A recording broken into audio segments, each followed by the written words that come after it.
If we think just because I am born again, just because I am baptized, I am reading the word, I am partaking from the Lord's Supper, I am pleasing the Lord and I will go into heaven.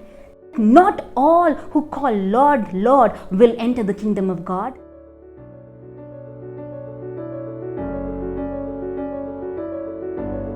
Good morning, everyone. Today, I would like to share with you some lessons from the journey in the wilderness. Many Christians believe that the Old Testament is not important. They wonder why should they read the Old Testament with its endless genealogies, stories of the Israelites, list of instructions, commands on do's and don'ts, and many of the prophecies which they don't understand. But Paul in 1 Corinthians tells us that many of these things are written to act as a warning for us believers. And therefore, today, the portion or the text which I have chosen for my devotion this morning is from 1 Corinthians chapter 10 verses 1 to 12. Here Paul is telling the church in Corinth not to forget their ancestors, and there he is drawing a comparison between the journey of the Israelites out of slavery from Egypt into the promised land, the land of Canaan, the land flowing with milk and honey, to the journey of a believer out of slavery or bondage from sin into our heavenly abode. And here he says that God's presence went with all of them in the form of a cloud, which went with them ahead of them, and they experienced miraculous signs like the parting of the Red Sea. Like a believer is baptized in water, they were baptized in the cloud and in the sea unto Moses.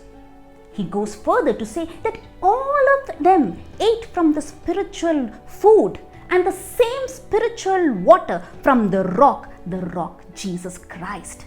However, the verse 5 starts with a yet and says, yet God was not pleased with most of them, and their bodies were scattered in the wilderness. Why was it so? Because they disobeyed the Lord and were not faithful to Him. We know that more than 6 lakh people above, 6 lakh men above the age of 20 moved out of Egypt. However, out of them, only 2 entered the promised land. Why was this so? And what are the lessons that we get from it? Here, Paul writes from verses 6 to 10, 5 different things that we can learn from them and need to be careful in our lives that we do not fall in these places. In verse 6, he says that these things happened as a warning to us. And he goes on to say, the first thing, that they craved evil things. Are we craving the things of the world? Are our eyes upon the world to do that like the people do in this world? Second, verse 7, he says that they indulged in idol worship. An idol necessarily need not be a physical idol in front of you, but anything in our life that takes priority greater than the Lord or is more important than God becomes an idol in our life. In verse 8, he goes on to say that they engaged in sexual immorality. Have we dropped the spiritual standards of morality from the Word of God to the standards which are followed by the world? Have we compromised with the principles of purity and holiness and righteousness which were in the Word of God, are there in the Word of God, and are living according to the standards of the world, indulging in sins which are not pleasing to God, rather which the Lord detests? The fourth thing he says is that they put the Lord to test.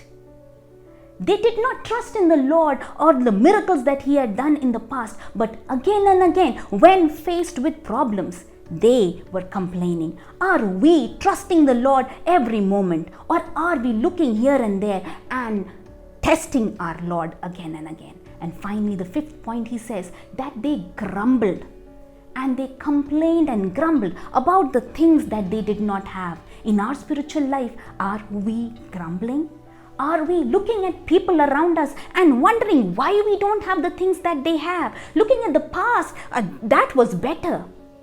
These things that the Lord has told us, that Paul mentions over here, we need to remember one thing, and two words I want to highlight, which he says, all of them had the same spiritual experiences. They went through the cloud, they ate the same spiritual food, drank the same spiritual water, yet very few pleased the Lord. My dear brothers and sisters, if we think just because I am born again, just because I am baptized, I am reading the word, I am partaking from the Lord's Supper, I am pleasing the Lord and I will go into heaven.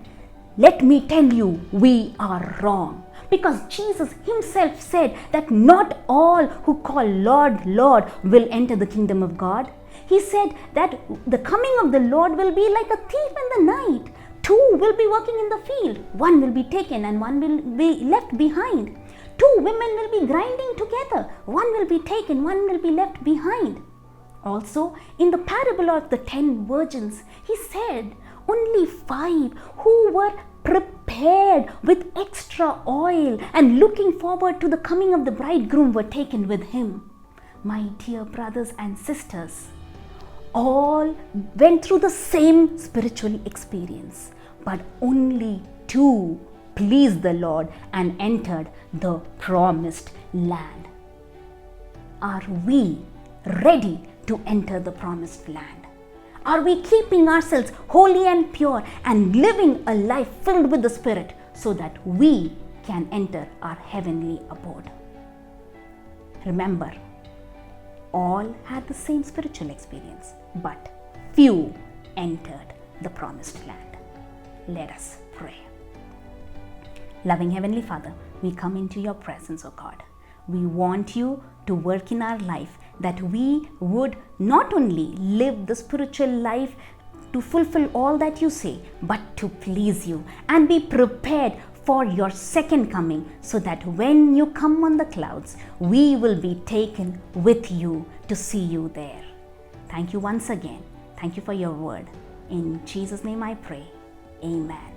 Remember, as Paul mentions in verse 12, if you think you are standing strong, be careful not to fall. May the good Lord bless you.